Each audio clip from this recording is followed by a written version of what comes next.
अस्सलामुअलैकुम प्यारे बच्चों। आज हम क्लास 9th का जो टॉपिक पढ़ने जा रहे हैं वो है आइसोटोप्स एंड आइसोबार्स। प्यारे बच्चों, आज हम इसी टॉपिक में पढ़ेंगे, समझेंगे कि हम आइसोटोप्स किसको कहते हैं और आइसोबार्स किसको कहते हैं।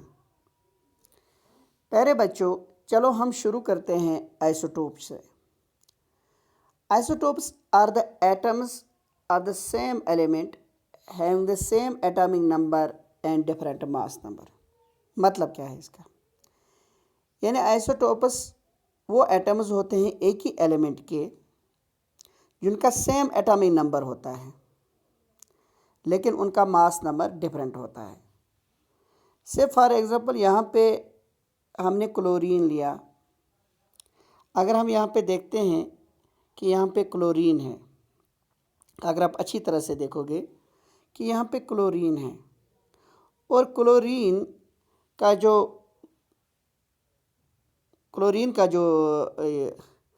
एटॉमिक नंबर है यहाँ पे 17 है। 17 क्लोरीन का एटॉमिक नंबर है। लेकिन अगर हम मास नंबर पे जाएंगे, एक क्लोरीन का 35 है और दूसरे क्लोरीन का अगर हम देखेंगे 37 है। तो यहाँ पे क्या हमने देखा कि एटॉमिक नंबर तो इनका सेम है, दैट इज 17। लेकिन अगर हम इनका एटॉमिक मास देखेंगे इन दोनों क्लोरीन का, एक का 35 है और दूसरे का 37 है। तो जब ऐसी कंडीशन होगी, जब atoms of the same elements, atomic number तो सेम होगा उनका लेकिन मास उनका डिफरेंट होगा, मास नंबर डिफरेंट होगा, तो उनको हम आपस में कहते हैं ये आइसोटोप्स हैं। तो क्लोरीन के यहाँ पे दो आइसोटोप्स हैं, उनका मास नंबर 35 और 37 रेस्पेक्टिवली है। यहाँ पे ये एग्जांपल है। अब हम एक दूसरी एग्जांपल लेते हैं। से फॉर एग्जांपल हमारे पास कार्बन है। कार्बन का एटॉमिक नंबर है 6 और इसका एटॉमिक वेट है 12। अब इस कार्बन का और भी एक कार्बन हम लेते हैं, एटॉमिक नंबर तो 6 है लेकिन एटॉमिक वेट 14 है। Atomic weight 14। यहाँ पे देख लीजिए आप कि जो इनका मास है वो सेम है लेकिन जो एटॉमिक वेट है, एटॉमिक नंबर जो है या मास नंबर जो है वो डिफरेंट है। वो क्या क्या है? एक का 12 है और दूसरे का 14 है लेकिन एटॉमिक नंबर 6 ही है। तो हम यहाँ पे कहेंगे कि जो ये कार्बन है, कार्बन 12 एंड 14, जो कार्बन 12 एंड 14 है, ये आपस में क्या है? ये आपस में आइसोटोप्स है क्योंकि इनका एटॉमिक नंबर सेम है लेकिन मास नंबर डिफरेंट है। अब हम आते हैं यूज ऑफ आइसोटोप्स पे। इनको हम यूज़ कहाँ पे करते हैं? यूरेनियम भी एक आइसोटोप है। ये कहाँ पे यूज़ होता है? As fuel in nuclear reactor. ये न्यूक्लियर रिएक्टर्स में इस्तेमाल किया जाता है यूरेनियम। इसमें हमें बहुत सारी एनर्जी मिलती है जिससे हम बहुत सारा काम कर सकते हैं। अगर आज आपको जैसे हमें बिजली की ज़रूरत पड़ती है, हम उसको या तो पानी से पैदा करते हैं या कोल से पैदा करते हैं।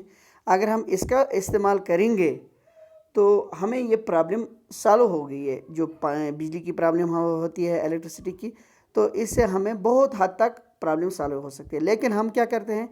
हम इन आइसोटोप्स को उठाते हैं और हम इनसे वेपन्स बनाते हैं, न्यूक्लियर वेपन्स बनाते हैं। तो इंस्टेड ऑफ हम एक कंस्ट्रक्टिव वे में हम इनको इस्तेमाल करते हैं, इन आइसोटोप्स को हम इनको उन चीज़ों में इस्तेमाल करते हैं जो हमारे लिए आगे जाके नुकसानदेह साबित होते हैं। इसके बाद है आइसोटोप्स को, जो आइसोटोप्स होते हैं, isotope of cobalt is useful in treatment of cancer. Cobalt को हम यूज़ करते हैं in the treatment of cancer में भी। जो कोबाल्ट का आइसोटोप होता है। तो आइसोटोप ऑफ आयोडीन को हम इस्तेमाल करते हैं for the treatment of goitre. आपको पता होगा कि अगर थायरॉक्सिन जो हार्मोन है वो कम निकलेगा थायराइड ग्लैंड से, तो वहाँ उसकी स्वेलिंग होती है, तो उसको बाल जैसा नीचे नेक के पोर्शन में, in the front neck portion में एक बाल जैसी बनती है, उसको हम गोइटर कहते हैं।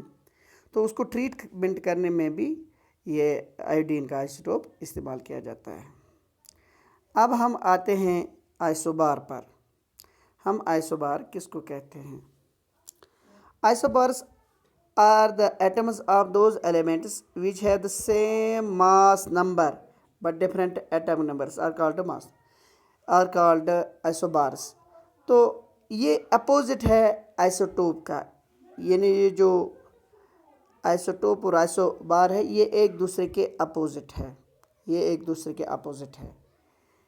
वहाँ पे हमने क्या देखा कि एटॉमिक नंबर सेम था, मास नंबर डिफरेंट था। यहाँ पे मास नंबर सेम है, एटॉमिक नंबर डिफरेंट है। यहाँ पे एग्जांपल जो हम यहाँ कोट की है वो है कैल्शियम 20 एंड आर्गन 18। अगर हम देखेंगे कैल्शियम का एटॉमिक नंबर 20 है लेकिन मास नंबर 40 है। इसी तरह आर्गन जो है इसका एटॉमिक नंबर 18 है, मास नंबर 40 है। यानी अगर हम कैल्शियम का देखेंगे एटॉमिक नंबर 20, मास नंबर 40। ठीक, याद रखना, एटॉमिक नंबर 20, मास नंबर 40। अब हम लेते हैं argon, atomic number 18, mass number इसका भी 40, यानी मास नंबर यहाँ पे सेम है। जब मास नंबर सेम होगा, एटॉमिक नंबर डिफरेंट होगा, उनको हम आइसोबार्स कहते हैं। क्लियर? अब और एक एग्जांपल सोडियम और मैग्नीशियम की, सोडियम और मैग्नीशियम। सोडियम का एटॉमिक नंबर अगर हम देखेंगे यहाँ पे, अगर हम यहाँ पे सोडियम लेंगे, इसका एटॉमिक नंबर है 11, मास नंबर है 24। क्लियर? अब हम लेते हैं मैग्नीशियम का एटॉमिक नंबर 12 है लेकिन मास नंबर 24, मास नंबर यहाँ पे सेम है। तो ये आपस में सोडियम और मैग्नीशियम आइसोबार्स है। इसी तरह कैल्शियम और आर्गन आपस में आइसोबार्स है। होप आपको समझ में आया होगा आइसोबार्स और आइसोटोप्स। शुक्रिया।